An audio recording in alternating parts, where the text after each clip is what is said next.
Hello दोस्तों, welcome है आपके अपने चैनल मूवीज एक्सप्लेन नोनी में। तो दोस्तों, आज मैं आप लोगों को बताने वाला हूँ कि टर्मिनल लिस्ट के एपिसोड 2 और 3 की स्टोरी। यानी कि अगर एक तरीके से आप बोले कि मैं एक्सप्लेन करने वाला हूँ तो एपिसोड 2 और 3 को। लेकिन जिन लोगों ने एपिसोड 1 नहीं देखा, दोस्तों मेरे चैनल पे आपको एपिसोड 1 की स्टोरी मिल जाएगी या एक्सप्लेन वीडियो के वो आपको मिल जाएगी। तो चलिए दोस्तों, स्टार्ट करते हैं एपिसोड 2 और 3 को। एपिसोड 2 के स्टार्ट में हम रीस को उसकी बीवी और बेटी के फ्यूनरल में देखते हैं। फिर फ्यूनरल के बाद दिल बहलाने के लिए रीस बेन और अपने साथियों के साथ बैठ जाता है, जहां बेन बताता है जब वो रीस के साथ टीम में था कैसे हर मिशन के बाद रीस बियर के कैन ले आता और वो लोग जमकर बियर पीते और थोड़ी पुरानी बातें बेन बताता ताकि रीस जो है वो थोड़ा सा रिलैक्स हो जाए। उसके बाद हम ऑफिसर होल्डर को रीस के घर इन्वेस्टिगेशन करने के लिए आता देखते हैं। रीस ऑफिसर को बताता है उसकी गन जो उसने सेफ में रखी थी कातिल ने वो भी निकाल ली। ऑफिसर होल्डर कहता है ठीक है, हम इसकी जांच पड़ताल करते हैं फिर आपको बताते हैं। उसके बाद हम न्यूज रिपोर्टर को केस इन्वेस्टिगेशन ऑफिसर होल्डर के पास आता देखते हैं, जहां वो न्यूज रिपोर्टर ऑफिसर होल्डर से केस से जुड़ी इंफॉर्मेशन मांगती है।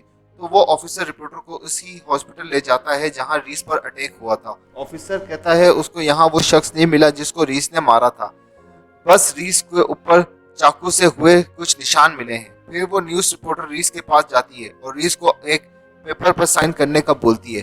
वो कहती है अगर आप इस पेपर पर साइन कर देंगे तो मैं आपकी एमआरआई की रिपोर्ट निकलवा कर दिखाऊंगी कि आपके दिमाग में कोई प्रॉब्लम है या नहीं, और अगर रिपोर्ट क्लियर हुई तो आपका केस स्ट्रांग होगा। रीस उस पेपर पर साइन कर देता है और रिपोर्टर कहती है ठीक है कमांडर। तो रीस कहता है कमांडर नहीं रीस बोलो, और मेरे पर जो खबर लिखो तो उसमें भी मेरा नाम रीस ही लिखना। उसके बाद हम देखते हैं रीस ऑफिसर होल्डर की इंफॉर्मेशन निकालता है तो उसको पता चलता है जिसने उस पर हॉस्पिटल में अटैक किया था वो असल में कोई और नहीं बल्कि ऑफिसर होल्डर होता है। फिर रीस ये बात जाकर बैन को बताता है। बैन रीस से पूछता है तो अब क्या प्लान है। फिर रीस ऑफिसर होल्डर के घर जाता है छुप के और उसके घर से सारी इंफॉर्मेशन निकाल लेता है। फिर बैन रीस को बताता है कि होल्डर मर्डर से 2 दिन पहले रीस की फिंगरप्रिंट निकाली थी और रीस का शक सही है, होल्डर ने ही रीस पर अटैक किया था। फिर बैन रीस को एक पिस्टल देता है। फिर रीस होल्डर के घर जाता है और वहां रीस गन पॉइंट पर होल्डर से सारी इंफॉर्मेशन निकाल लेता है। होल्डर अपना जुर्म मान लेता है। फिर होल्डर चालाकी से रीस पर अटैक कर देता है जिसकी वजह से रीस होल्डर को मार देता है। होल्डर के मरने के बाद रीस एक पेपर पर एक नया नाम लिखता है जिसका नाम सॉल एग्नेन होता है, जो कि कैप्स्टोन इंडस्ट्री का वीपी एसेट मैनेजमेंट में होता है। उसके बाद मैडम सेक्रेटरी सबको बताती है कि देश से बाहर जितने भी फौजी हैं उन सबको कम टाइम के लिए देश से बाहर रखने पर बजट पास किया है। दूसरी तरफ रीस काफी सारे वेपन्स लेकर कहीं के लिए निकल जाता है। फिर रीस न्यूज रिपोर्टर के पास आता है और उसको बताता है कि कैप्स्टोन इंडस्ट्री ने पब्लिक का $60 बिलियन निकाला है और उसके ऊपर उसको शक है। फिर वो न्यूज रिपोर्टर रीस को उसी की रिपोर्ट बताते हुए बताती है कि रीस के ब्रेन में ट्यूमर है जिसकी वजह से याददाश्त में प्रॉब्लम और सर में दर्द होता है। फिर रीस को वहाँ एक अजनबी आदमी नजर आता है।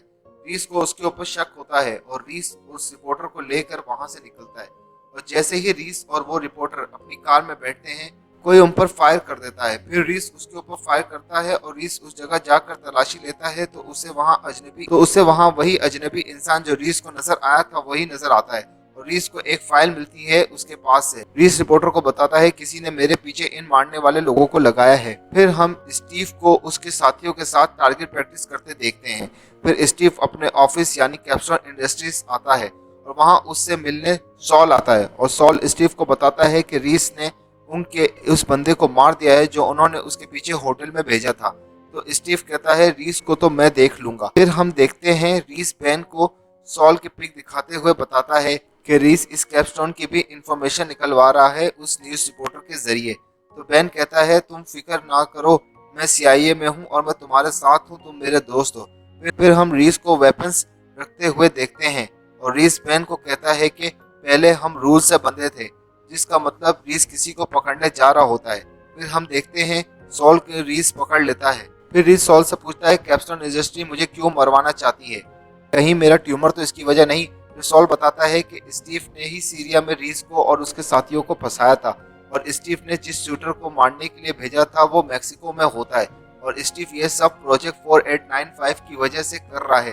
फिर रीस सॉल को मार देता है और उस न्यूज रिपोर्टर को बताता है कि प्रोजेक्ट 4895 के बारे में पता करे। फिर रीस पेपर में से सॉल का नाम कट कर देता है और स्टीव और मार्कस के नाम लिख लेता है ताकि उनको मार सके। फिर रीस बेन को बताता है कि स्टीव प्रोजेक्ट 4895 की सच्चाई बताएगा और मार्कस ये बताएगा कि किसने रीस की बीवी और बेटी को मारा।